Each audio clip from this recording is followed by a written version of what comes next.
told him he's speaking for himself and me both today. आपकी भाषा में pressure release हो गया यहाँ से।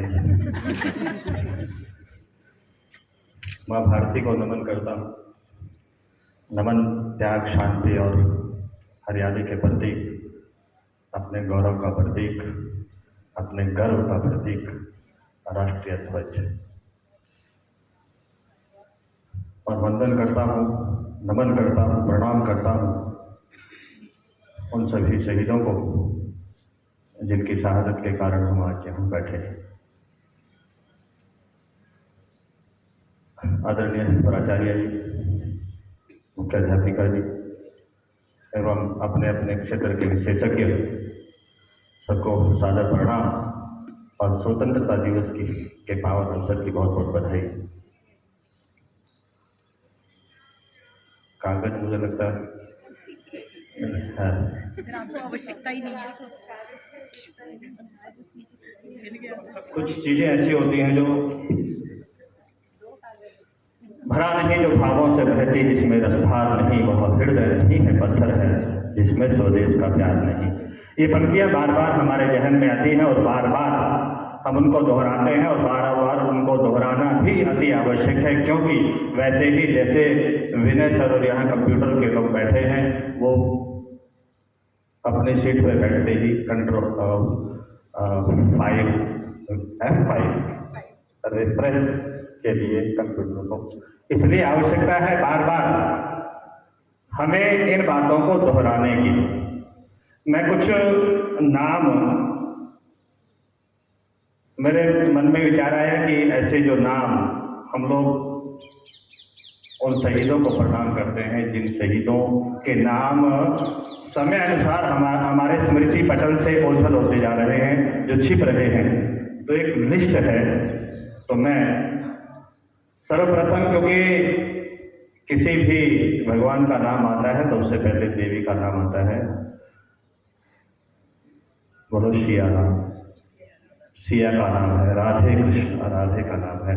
तो मैं सर्वप्रथम उन वीरांगनाओं के नाम, जो प्रमुख नाम, लिस्ट लंबी है लेकिन 1857 की क्रांति में जिन्होंने अपना योगदान दिया, झांसी की रानी महारानी लक्ष्मीबाई, रानी द्रौपदी, तुलसीपुर की रानी ईश्वर कुमारी, मध्य प्रदेश रामगढ़ रियासत की रानी अवंतिका, वीरांगना उदा देवी, नाना साहेब की पुत्री मैना, वीरांगना झलकारी देवी और लक्ष्मीबाई की प्रिय सहेली सुंदर मुंदर, और कर्नाटक के कित्तूर की रानी चेन्नम्मा, जिन्होंने ब्रिटिश साम्राज्य को यहाँ से खदेड़ने में अपना योगदान दिया, अपनी शहादत दी, बलिदान दिया।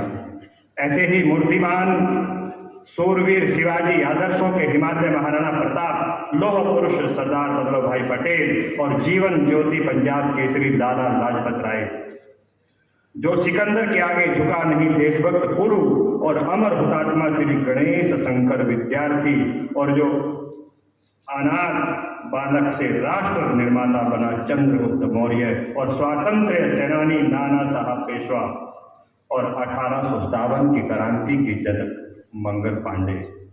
ऐसे ही काकोरी कांड के शहीद चंद्रशेखर आजाद और स्वतंत्र भारत के कीर्ति स्तंभ सुभाष चंद्र बोस, और अध्यात्म साधना जिनकी सार्थक रही और जिन्होंने विश्व में अध्यात्म की स्थापना की, स्वामी विवेकानंद। ऐसे ही जो कहते थे कि महत्व व्यक्ति को नहीं, आदर्शों को देना श्रेयस्कर है, सरदार भगत सिंह, और शहादत की अद्वितीय विशाल मिसाल जो है बंदा बैरागी और अमर शहीद राम प्रसाद बिस्मिल, और आतताइयों से निपटने वाले उधम सिंह, और स्वतंत्रता संग्राम का बीज बोने वाला खुदीराम बोस, और देश प्रेम और धर्मनिष्ठा के अनूठे प्रतीक अशफाक उल्लाह, और स्वतंत्रता के अमर पुजारी श्री रास बिहारी बोस।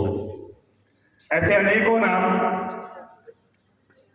लेकिन जब मैं ये सोचता हूं कि इनके पीछे का क्या, ये कोई 8 साल का है, कोई 10 साल का, कोई 15 साल का, कोई 20 साल का, अपने अपने यौवन को, अपनी जवानी को, जिन्होंने हंसते हंसते जो फांसी पर झूल गए, फांसी दी, और जिन्होंने अपना बलिदान दिया, इसके पीछे का इतिहास हमें समझना चाहिए।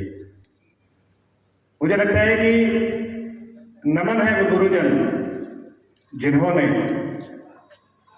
इस प्रकार के योद्धा तैयार किए। नमन है वो चाणक्य जिन्होंने चंद्रगुप्त तैयार किया।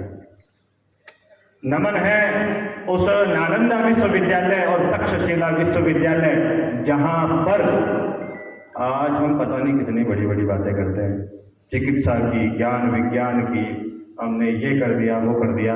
और मुझे लगता है कि जो काम नालंदा विश्वविद्यालय और तक्षशिला में होता है, ये जो ब्रेन की सर्जरी है, हार्ट की सर्जरी है, तब भी होती थी, लेकिन हम भूल चुके हैं कि नहीं होती थी। इन लोगों ने, अब वो गुरुजन भी, उन्होंने भी हमारे महाकाव्य, हमारे शास्त्र पढ़े,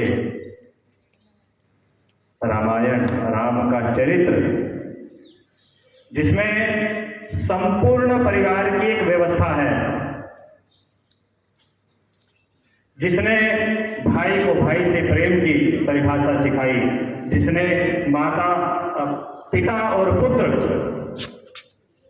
के प्रेम की परिभाषा सिखाई। और हम कहते हैं कि नारी जाति पर अत्याचार होता रहा है, लेकिन यदि हम अपने शास्त्रों को पढ़ें तो सबसे पहले नारी की यत्र नारीस्तु पूज्यन्ते रमन्ते तत्र देवताः। और रामचंद्र जी ने एक आदर्श स्थापित करने के लिए संकल्प लिया था कि मैं दूसरा विवाह नहीं करूंगा।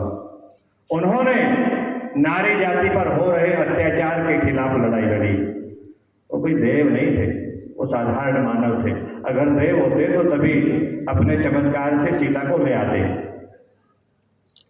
परंतु उन्होंने जातिवाद से ऊपर उठ करके सबको साथ लेकर के युद्ध किया। इस बात को समझने की आवश्यकता है। चिकित्सा में एक प्रसंग आता है, जब नालंदा विश्व, आप सब जानते हैं कि नालंदा विश्वविद्यालय को जला दिया गया था, और वो क्यों जलाया इसकी कहानी मैं बताता हूँ। बख्तियार खिलजी उस समय जो शासक था, जो आतताई था, उसको एक बीमारी हो गई। उस बीमारी का इलाज हकीम, डॉक्टर, चिकित्सक कोई नहीं कर पाया। उसको बताया कि भाई नालंदा विश्वविद्यालय में एक आचार्य हैं जो आपका इलाज कर सकते हैं। उन्होंने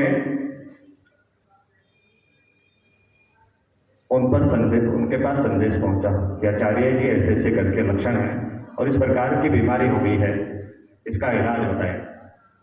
अब हमारे वाले पहले नहीं सुधरे थे, आज भी नहीं सुधर रहे, हो सकता है पहले आगे भी नहीं सुधरेंगे, क्योंकि हम लोग हमेशा समर्पण भाव रखते हैं, हमेशा सेवा भाव रखते हैं।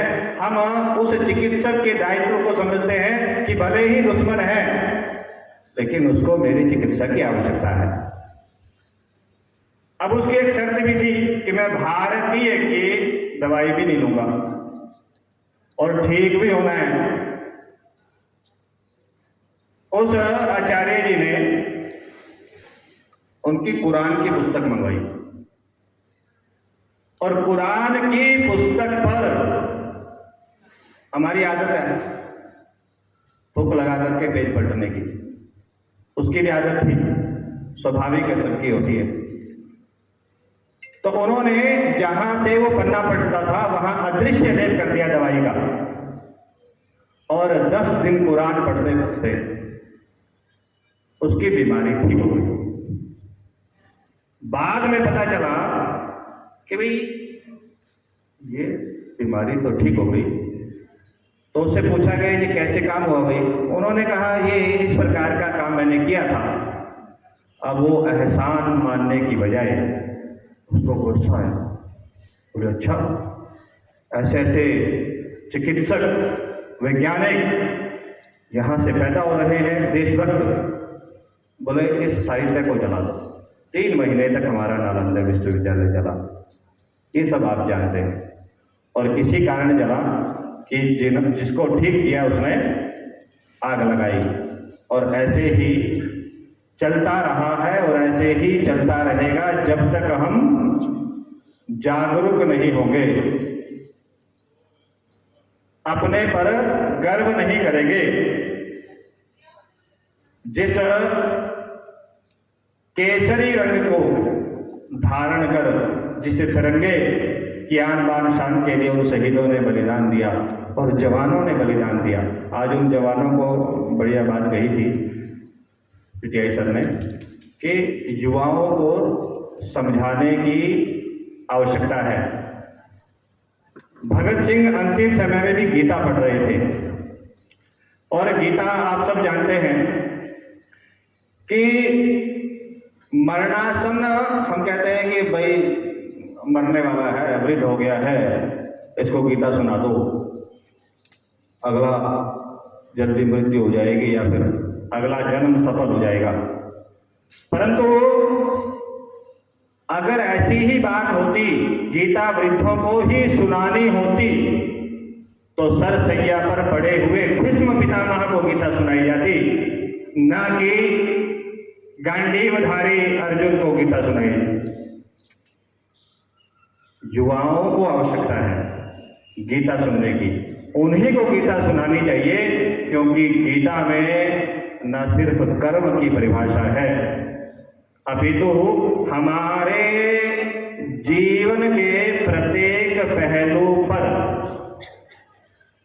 गीता लिखी गई है कि हम अगर किसी एक श्लोक को भी आत्मसात कर लें, और बाद में कह तो दिया था, अब गुरु शिष्य परंपरा का कितना बढ़िया संदेश गीता में है कि अर्जुन प्रश्न पूछ रहे हैं, वो उत्तर दे रहे हैं, और बाद में नहीं मानना तो बोला कि सर्वधर्मान परित्यज्य मामेकं शरणं व्रज अहम त्वां सर्व पापेभ्यो मोक्षयिष्यामि मा शुचः।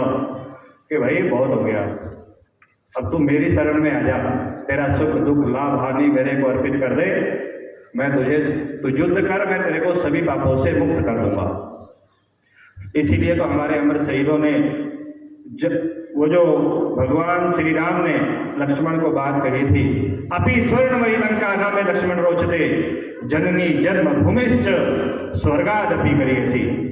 कहता है कि ये सोने की लंका मुझे बिल्कुल अच्छी नहीं लगती, ये जिसको है उसको अर्पित करके चलते हैं, क्योंकि जननी और जन्मभूमि स्वर्ग से भी बढ़कर है। जननी और जन्मभूमि स्वर्ग से भी बढ़कर है। ये दोबारा रिपीट की क्योंकि बातचीत हो रही थी बीच में, इसलिए जरूरी है क्या? अंतिम 4 पंक्तियों में अपनी बात कि विचार लो कि मरते हो न मृत्यु से डरो कभी। आपका ध्यान चाहूंगा मैं, धन्यवाद। विचार लो कि मरते हो न मृत्यु से डरो कभी, मरो परंतु यूं मरो कि याद जो करे सभी, और हुई न यो सुमृत्यु तो वृथा मरे वृथा जिए,